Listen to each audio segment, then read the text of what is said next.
ಏನ್ ಮಹಾರಾಣಿಯವ್ರೆ, ಇಷ್ಟೊಂದು ಆಳವಾಗಿ ಯೋಚನೆ ಮಾಡ್ತಾ ಇದ್ದೀರಾ? ಒಂದ್ ಚಿಕ್ಕ ಚಿಕ್ಕ ವಿಷಯಕ್ಕೂ ಮಾತ್ ಬೆಳಿತಾನೆ ಹೋಗ್ತೈತೆ. ಯಾಕೋ ಸರಿ ಬರ್ತಿಲ್ಲ ಧ್ರುವ ಅವ್ರೆ.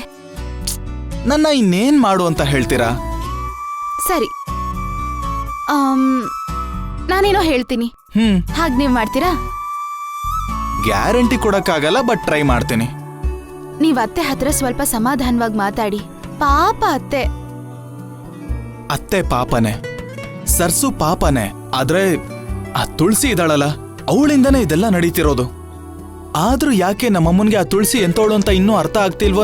ನನ್ಗಂತೂ ಅರ್ಥನೇ ಆಗ್ತಿಲ್ಲ. ಆದ್ರೂ ನನಗ್ ನಂಬಿಕೆ ಇದೆ, ತುಳಸಿ ಎಂತವಳು ಅಂತ ನಮ್ಮಮ್ಮಂಗ್ ಗೊತ್ತಾಗುತ್ತೆ ಒಂದಿನ.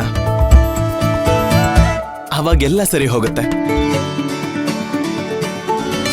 ಒಂಥರ ಚಳಿ ಆಗ್ತಿದೆ, ಐಸ್ ಕ್ರೀಮ್ ತಿನ್ನೋಣವಾ? ಈ ಚಳಿನಲ್ಲ, ಚಳಿಲಿ ಮಳೆಲಿ ಐಸ್ ಕ್ರೀಮ್ ತಿಂದ್ರೆ ಒಂಥರ ಮಜವಾಗಿರತ್ತೆ. ಇರಿ ನಾನ್ ತಗೊಂಡ್ ಬರ್ತೀನಿ. ಅಲ್ಲ,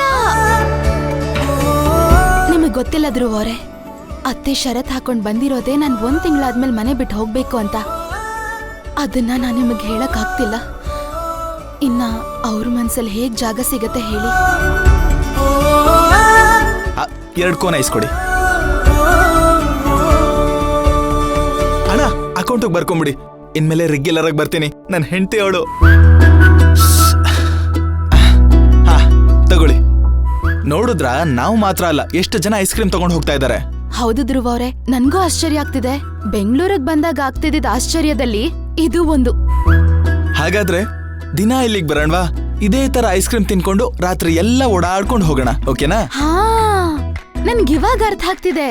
ನೀವ್ ಸುಮ್ನೆ ಓಡಾಡಕ್ ಬರ್ತಿರ್ಲಿಲ್ಲ, ಐಸ್ ಕ್ರೀಮ್ ತಿನ್ನಕ್ ಬರ್ತಿದ್ದು ಅಂತ. ನೀವಿಲ್ಲಿ ಯಾವಾಗ್ಲೂ ಬರೋ ಗ್ರಾಹಕ ತಾನೇ? ಸರಿ, ಬನ್ನಿ, ಬೇಗ ತಿನ್ನಿ. ಅತ್ತೆ ಏನಾದ್ರೂ ಅನ್ಕೋತಾರೆ. ಬೇಗ ತಿನ್ಬಿಟ್ಟು ಮನೆಗೆ ಹೋಗೋಣ. ಮೈನಾ ಅವ್ರೆ, ನಿಮ್ಗೇನಾದ್ರೂ ಟೈಮ್ ಆಯ್ತು ಮನೆಗೆ ಹೋಗ್ಬೇಕು ಅಂದ್ರೆ ಹೋಗೋಣ. ಆದ್ರೆ ತುಳಸಿ ಏನ್ ಅನ್ಕೊಳ್ತಾಳೆ, ನಮ್ಮಮ್ಮ ಏನ್ ಅನ್ಕೋತಾರೆ ಅಂತೆಲ್ಲ ಯೋಚನೆ ಮಾಡಬಾರ್ದು. ಅದ್ ಹಾಗಲ್ಲ ರೀ ಮೈನಾ ಅವ್ರೆ. ನಿಮ್ಗೆ ನಡೆದ್ ಬಂದು ಸುಸ್ತಾಗಿದ್ರೆ ಮನೆಗೆ ಹೋಗೋಣ, ಆರಾಮಾಗಿ ಹೋಗಿ ಮಲ್ಕೊಳ್ಳೋಣ. ಆದ್ರೆ ನೀವು ಬೇರೆ ಕಾರಣಕ್ಕೆ ಮನೆಗೆ ಹೋಗ್ತೀರಾ ಅಂದ್ರೆ ನಾನು ಒಪ್ಕೊಳ್ಳಲ್ಲ. ಇಲ್ವಾ?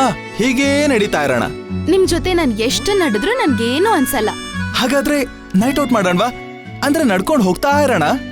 ಎಲ್ಲಾದ್ರೂ ಸುಸ್ತಾದ್ರೆ ಆಟೋ ಹಿಡ್ಕೊಂಡು ಮತ್ತೆ ವಾಪಸ್ ಬರೋಣ. ಹಾ, ಹೋಗೋಣ, ಚೆನ್ನಾಗಿರತ್ತೆ. ಆಮೇಲೆ ಮನೆಗೆ ಹೋದ್ಮೇಲೆ ಅತ್ತೇನು ಹಬ್ಬ ಮಾಡ್ತಾರಲ್ವಾ, ಅದನ್ನು ಚೆನ್ನಾಗಿರತ್ತೆ. ಅಯ್ಯೋ, ಹೊರಗಡೆ ಏಕಾಂತದಲ್ಲಿ ನಿಮ್ ಜೊತೆ ಕಾಲ ಕಳಿಯೋಣ ಅಂದ್ರೆ ನೀವ್ ನೋಡಿದ್ರೆ ಅತ್ತೆ ಅತ್ತೆ ಅತ್ತೆ ಅಂತ ನಮ್ಮ ಅಮ್ಮನ ಜ್ಞಾನನೇ ಮಾಡ್ತಾ ಇದ್ದೀರಾ. ಅದ್ ಹಾಗಲ್ಲ ಧ್ರುವ ಅವ್ರೆ, ಸುಮ್ನೆ ಯಾಕೆ ಅತ್ತೆ ಹತ್ರ ಬಯಸ್ಕೊಳ್ಳೋದು ಅಂತ ಅಷ್ಟೇ. ಈಗ ನಿಮ್ಗೆ ಸುಸ್ತಾಗೋ ಗಂಟ ಬನ್ನಿ, ನಡ್ಕೊಂಡು ಹೋಗೋಣ, ಆಮೇಲೆ ವಾಪಸ್ ಬರೋಣ, ಸರಿನಾ? ಬನ್ನಿ ಮೆಲ್ಟ್ ಆಗೋಗುತ್ತೆ.